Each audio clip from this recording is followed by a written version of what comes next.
Hello दोस्तों, good evening, नमः संस्कृताय। आप सभी का यमएस क्लासेस 1 में स्वागत है।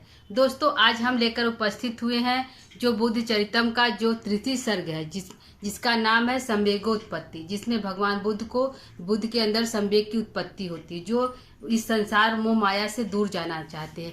ऐसे तृतीय सर्ग के जो 1 से 10 श्लोक जो हमको पढ़ना है झारखंड के पीजीटी में। तो दोस्तों, आज हम उस श्लोकों को लेकर उपस्थित हुए हैं, जिसमें आज हम 2 श्लोकों को पढ़ेंगे। दोस्तों, इसका जो बुद्ध चरितम का सामान्य परिचय, इसका जो है सर्गों का सामान्य परिचय और बुद्ध चरितम का सामान्य परिचय, इनके जो सर्ग हैं, कितने सर्ग हैं दोस्तों, 28 सर्ग है। तो उनमें जो इम्पोर्टेंट सर्ग है उसको और इसकी प्रश्नोत्तरी को दोस्तों हम पिछले 3 क्लासों में दे चुके हैं। यदि आपको प्राप्त नहीं हुआ तो जाकर देख सकते हैं। आज हम इसके जो है श्लोक हैं इसको लेकर उपस्थित हुए हैं। तो दोस्तों, आइए हम पढ़ना स्टार्ट करते हैं। जो बुद्ध चरितम के तृतीय सर्ग का पहला श्लोक कौन सा दोस्तों, तृतीय सर्ग का पहला श्लोक हम पढ़ेंगे। इसमें दोस्तों यह है कि तृतीय सर्ग में संवेग की उत्पत्ति होती है भगवान बुद्ध को। तो वह वन में जो टहलने के लिए क्यों जाते हैं, क्योंकि वो महल के अंदर रहते हैं। भगवान बुद्ध जो है महल के अंदर रहते हैं, सारी सुविधाएं महल के अंदर ही रहता है। उनका बचपन, उनकी शिक्षा दीक्षा, उनका विवाह, सारे जो क्रियाकलाप होते हैं महल के अंदर होते हैं। लेकिन उनको बाहर जाने की इच्छा क्यों प्रकट हुई? क्योंकि उनके जो कुछ दोस्त थे उन्होंने किसी वन के बारे में बताया कि वह वन जो है बहुत सुंदर है और उसमें अनेक प्रकार के पशु पक्षी हैं, उसमें घास कैसे हैं, पशु पक्षी कैसे हैं, उसमें उसके जो तालाब कैसे हैं। दोस्तों, इन सभी का वर्णन जो है प्रथम श्लोक में किया गया है। ठीक है। और वहाँ की जो स्त्रियां हैं जो उस वन में जाती हैं टहलने के लिए, जो अति प्रिय है, ऐसे जो है वचन को सुनकर जो है सिद्धार्थ जो है उस वन में घूमना चाहते हैं। तो पहले श्लोक को हम देखते हैं दोस्तों। आइए स्टार्ट करते हैं कि हमारा पहला श्लोक क्या है। हमारा पहला श्लोक है ततः कदाचिन मृदुशाद्वलानि पुष्पकोकिलो उन्नदातीत पादपानि शुश्राव पद्माकर मंडितानि गीतै निबद्धानि सह काननानि। ठीक है दोस्तों, सह माने उस वन का, सह किसका, सह माने उसी वन का,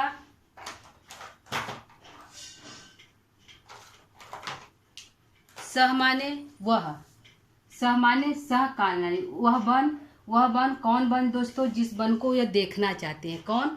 जिसके बारे में सुना, सह वन, उस वन के बारे में श्रुत्वा माने सुनकर, श्रुत्वा माने सुनकर, श्रुत्वा माने सुनकर, सह माने उस वन के बारे में सुनकर, तब किसी समय, ततः माने तब, ततः माने तब, कदाचित माने किसी समय,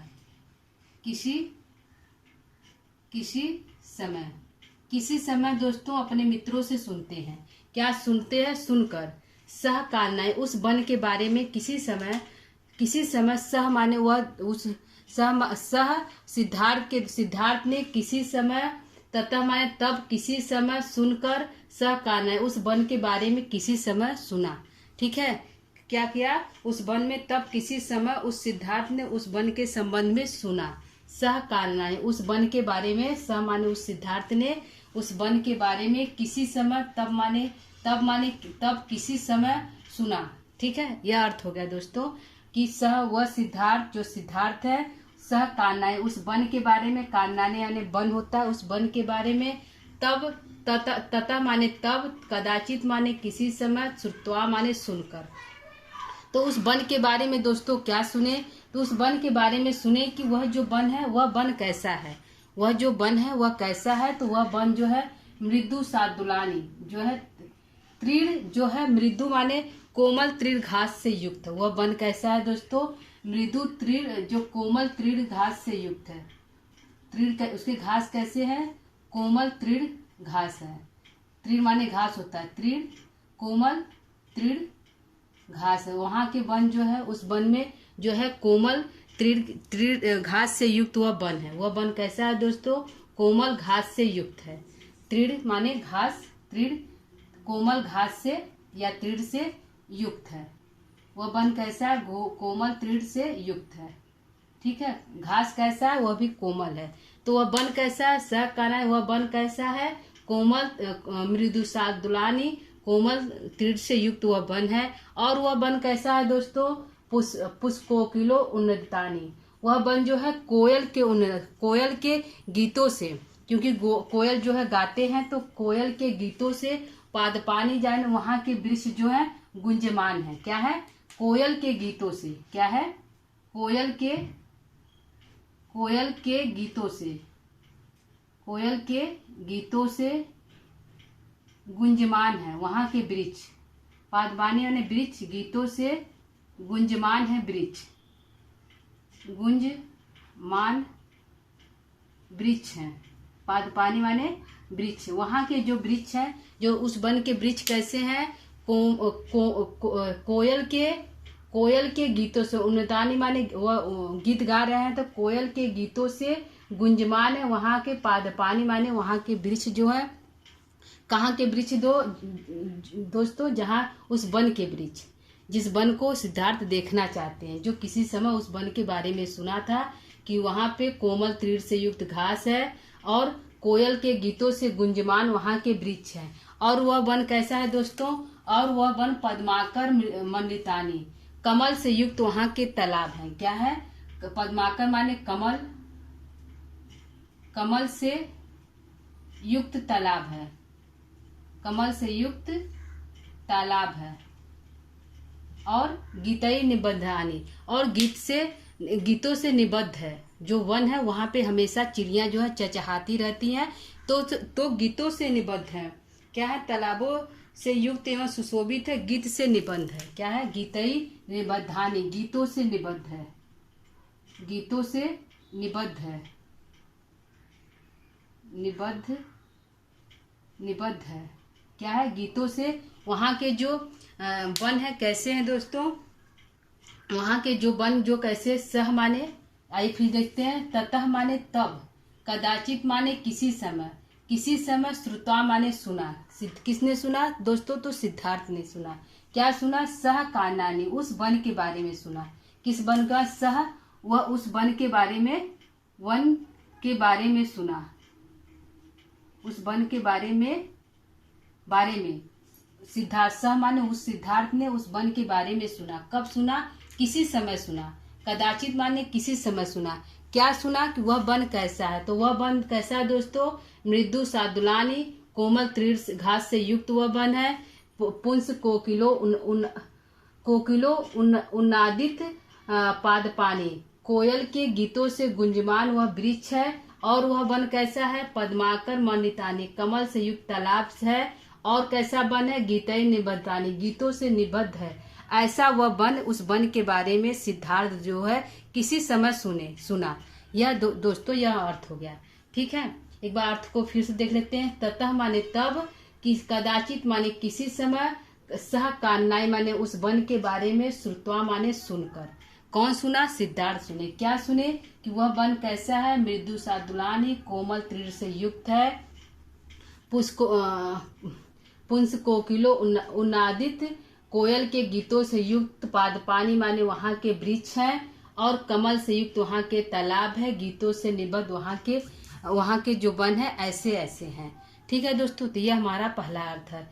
प्रश्न वहां पूछेगा कि सिद्धार्थ जो है कैसे वन के बारे में, वहां का जो वन है वह कैसा था? तो कोमल तीरों से युक्त था, कोयल के गीतों से गुंजमान था, कमल के तालाबों में कमल खिले हुए थे और गीतों से निबद्ध थे। ऐसा वन था। ठीक है, यह हमारा अर्थ हो गया दोस्तों। ठीक है, आइए आप दूसरा को हम देखते हैं। दूसरा हमारा श्लोक कैसा है? पहला हो गया कि राजा जो है राजकुमार सिद्धार्थ किसी वन के बारे में सुनते हैं। ठीक है, यह क्लियर हो गया दोस्तों पहला श्लोक। दूसरा हम देखते हैं कि दूसरा हमारा श्लोक क्या है। तो दूसरा हमारा श्लोक है श्रुत्वा ततः स्त्री जन बल्लभा नाम मनोज्ञ भावम पुर कानना नाम वहिम प्रयाणाम चकार बुद्धिम अंतर्गृहे नाग इवा वरुद्ध। जिस प्रकार घर के अंदर, गृह नागा माने जिस प्रकार घर के अंदर कोई हाथी बंधा होता है, उस हाथी के बंधे हुए के समान वह जो सिद्धार्थ है। क्योंकि सिद्धार्थ जो थे घर के अंदर ही रहते थे बचपन से लेकर अब तक, और शादी विवाह हो गया तब तक वह घर के अंदर रहते थे। तो मानो वह जो सिद्धार्थ की उपमा दिया गया कि जिस प्रकार हाथी जो है घर के अंदर बंधा रहता है, उसी प्रकार जो है सिद्धार्थ भी घर के अंदर ही रहते थे। ठीक है, घर के अंदर ही हाथी के समान राजकुमार ने बाहर जो है घर के अंदर रहते थे। और जिस प्रकार हाथी जो है किसी मान लीजिए कि अगर अपने छुड़ा लिया तो वह बाहर जाता है और उथल पुथल करता है, तो उसी प्रकार जो है सिद्धार्थ जो है हाथी के समान घर में ही थे और वह बाहर जाने की इच्छा प्रकट की। ठीक है, बहिम प्रयाणाम घूमने, यात्राणाम माने प्रयाणाम माने बहिम माने बाहर जाने की, बहिम माने बाहर जाने की इच्छा प्रकट की, चकार माने प्रकट की, बुद्धि माने कहा। ठीक है, श्रुत्वा माने सुनकर, श्रुत्वा माने सुनकर, तब, ततः माने तब, क्या सुनकर दोस्तों, ततः माने तब, क्या सुनकर, स्त्री जन बल्लभा नाम, जो स्त्रियों के लिए बहुत प्रिय है। स्त्रियों के लिए क्या प्रिय है दोस्तों, वह वन। तो जो स्त्री जन बल्लभा नाम, जो स्त्रियों के लिए प्रिय है, क्या है, स्त्रियों के लिए प्रिय है, प्रिय है, जो मनोज्ञ भाव, जो उनके मन को बहुत अच्छा लगता है। मनोज्ञ भाव माने जो उसके मन को बहुत अच्छा लगता है। ऐसे पूर्व कानन नाम, ऐसे वन से युक्त नगर को, क्या है दोस्तों, ऐसे उद्यान, ऐसे नगर की सुंदरता को, जो स्त्रियों जनों के लिए प्रिय है। ऐसे मनोज्ञ भाव पूर्व कानन नाम, ऐसे उद्यान वाले जो नगर हैं। ठीक है, ऐसे नगर के उद्यानों की सुंदरता को देखने के लिए, पूर्व काननाम माने नाम माने नगर, ऐसे उद्यानों के नगर को,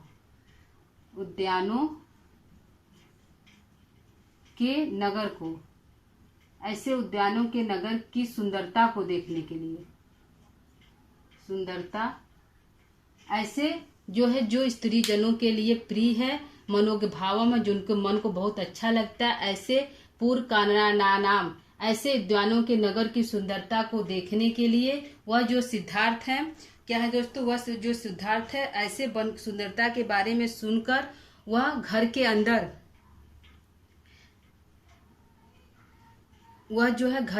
प्रयाणाम चकार बुद्धिम, वह जो है जिस प्रकार हाथी, क्योंकि उपमा दिया गया हाथी से दोस्तों सिद्धार्थ का, कि जिस प्रकार हाथी घर के अंदर बंधा रहता है और यदि वह किसी तरह से छूट जाए तो वह बाहर जाकर उथल पुथल करता है, उसी प्रकार जो है सिद्धार्थ है, जब वह सुनते हैं, सुनकर तथा माने तब, स्त्री जनों के लिए बहुत प्रिय है, जो जिसमें स्त्रियां जाकर वहां पे घूमती हैं, भ्रमण करती हैं। ऐसे मनोज्ञ भाव, ऐसे उद्यानों के नगर की सुंदरता को जब सिद्धार्थ सुनते हैं तो वह भी बाहर जाने के लिए उनके चकार माने वह कहते हैं, बाहर जाने की इच्छा प्रकट करते हैं, बाहर जाने की इच्छा करते हैं, बाहर जाने की इच्छा करते हैं। किसके समान, घर के अंदर बंधे हुए हाथी के समान। अंतर्गृह माने घर के अंदर बंधे हुए हाथी के समान। नाग का अर्थ होता है हाथी। ठीक है, इवारुद्धम माने बंधे हुए, बंधे हुए हाथी के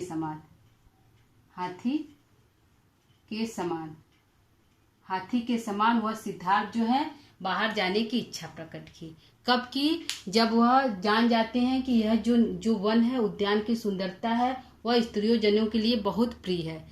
जब वह सुनते हैं कि यह स्त्रियों जनों के लिए बहुत प्रिय है, उनके मन को बहुत अच्छा लगता है। ऐसे उद्यान की नगर को सुनकर वह सिद्धार्थ जो है बाहर जाने की इच्छा करते हैं, प्रकट करते हैं। प्रकार माने इच्छा, प्रयाणा माने प्रकट करते हैं। तो किसके समान, अंतर्गृह नागा इवारुद्ध, जिस प्रकार घर के अंदर हाथी बना होता है उसके समान जो है सिद्धार्थ जो है बाहर जाने की इच्छा प्रकट करते हैं, क्योंकि सिद्धार्थ जो है घर के अंदर ही रहते हैं जन्म से लेकर अब तक। ठीक है, तो यह हमारा अर्थ हो गया दोस्तों। अर्थ को एक बार हम फिर देख लेते हैं कि वह बाहर जाने की इच्छा क्यों प्रकट करते हैं। वह किसी समय सुनते हैं, किससे सुनते हैं एक वन के बारे में सुनते हैं। सह काना है, उस वन के बारे में कदाचित माने किसी समय सुनते हैं कि वह वन कैसा है। तो वह वन जो है कोमल तृण से युक्त है और कोयल के गीतों से गुंजमान है।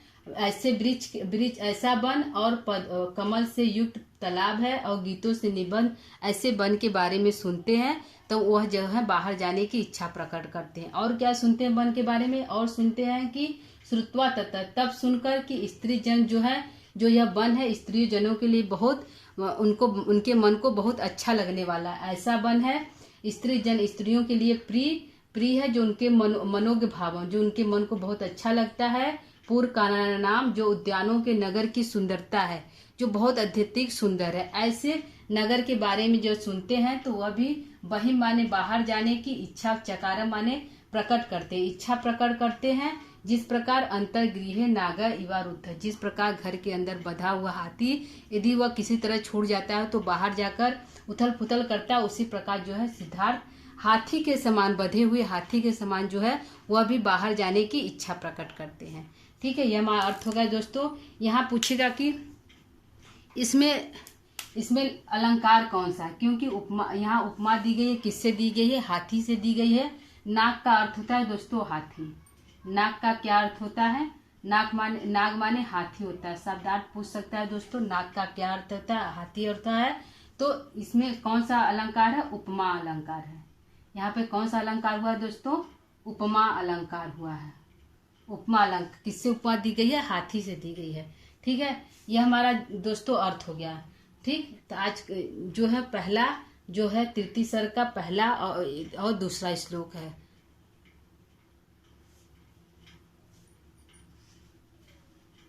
ठीक है दोस्तों, ये हमारा पहला दूसरा श्लोक। आइए देखते हैं कि प्रश्न यहाँ से बन रहा, क्या क्या बन रहा है दोस्तों। ठीक है, तो प्रश्न यहाँ बन रहा है, पहले श्लोक से देखते हैं कि हमारा प्रश्न क्या बन रहा है।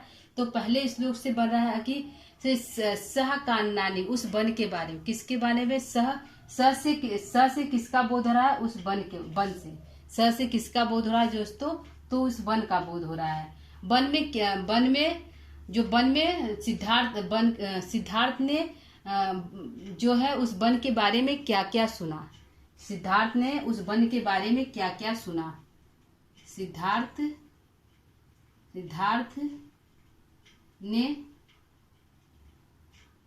उस वन के बारे में कब सुना, पहले उस वन के बारे में कब सुना, कब सुना दोस्तों, तो कदाचित, किसी समय सुना। कब सुना, कदाचित, किसी समय सुना। कदाचित किसी समय सुना। क्या सुना कि उस वन में कोमल तृण, मतलब उस वन में क्या क्या है। सिद्धार्थ ने वन के बारे में कब सुना, तो किसी समय सुना। सिद्धार्थ ने उस वन के बारे में क्या क्या सुना। सिद्धार्थ ने उस वन के बारे में क्या क्या सुना, क्या क्या। सिद्धार्थ ने उस वन के बारे में,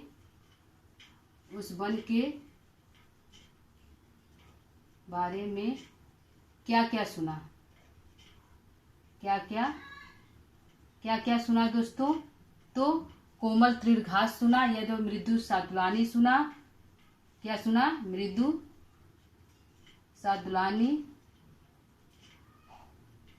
सादुलानी सुना। और क्या सुना, पुरस कोकिलो उन्नादित सुना। क्या सुना, पुरस कोकिलो उन्नादित शब्दों को सुना। और पद्माकर सुना। ऐसे शब्दों को जो है सिद्धार्थ जो है सुनते हैं। ठीक है, श्रुत्राव का क्या अर्थ है दोस्तों, सुनकर। ठीक है, दूसरे में देखते हैं कि प्रश्न कहाँ है दोस्तों। तो पहला तो पूछेगा नाग का क्या अर्थ है, तो नाग का अर्थ है हाथी। और सिद्धार्थ की उपमा किससे दी गई है, सिद्धार्थ की उपमा किससे दी गई दोस्तों, तो अंतर्गृह नाग से दी गई है, हाथी से दी गई है। ठीक है, तो यहाँ पर हमारा दोस्तों प्रश्न बनेगा। आप देख सकते हैं कि यहाँ पे कहाँ प्रश्न बन रहा है। यहाँ पूछ सकता है कि पद्माकर, या पंक्ति उठाकर दे सकता है कि तदा कदाचित मृदु सादुलानी पुष्कर कोकिलो, यह पंक्ति कहाँ से ली गई है। तो यह पंक्ति जो है यहाँ से ली गई, कहाँ से ली गई है, बुद्ध चरितम से ली गई है। बुद्ध चरितम से ली गई है। यह जो पंक्ति है किस कवि की रचना है, तो अश्वघोष की रचना है। किसकी? अश्वघोष की रचना है। ठीक है, तो दोस्तों यह हमारा अर्थ हो गया, पहले और दूसरे श्लोक का अर्थ हो गया दोस्तों। तो आज का जो है इसके बाद की क्लास को हम कल लेकर उपस्थित होंगे। क्लास को यहीं पर हम समाप्त करते हैं दोस्तों। जो तीसरा और चौथा श्लोक लेकर हम कल उपस्थित होंगे। तब तक के लिए दोस्तों क्लास को यही विराम देते हैं। अब तब तक के लिए दोस्तों यदि यह जो क्लास है यदि आप लोग को अच्छा लगे, यदि आप लोग को समझ में आए तो दोस्तों आप सुझाव दे सकते हैं। यदि नहीं समझ में आए तो भी, समझ में आए तो भी आप बता सकते हैं कि हमारा क्लास कैसा लग रहा है, हमारा प्रयास जो है अच्छा है कि खराब है। ठीक है, तो दोस्तों आप बता सकते हैं कमेंट के माध्यम से। ठीक है, यदि आपको अच्छा लग रहा है तो आप शेयर भी कर सकते हैं अपने दोस्तों को। ठीक है, तो दोस्तों आज की क्लास को ये विराम देते हैं। नमः संस्कृताय।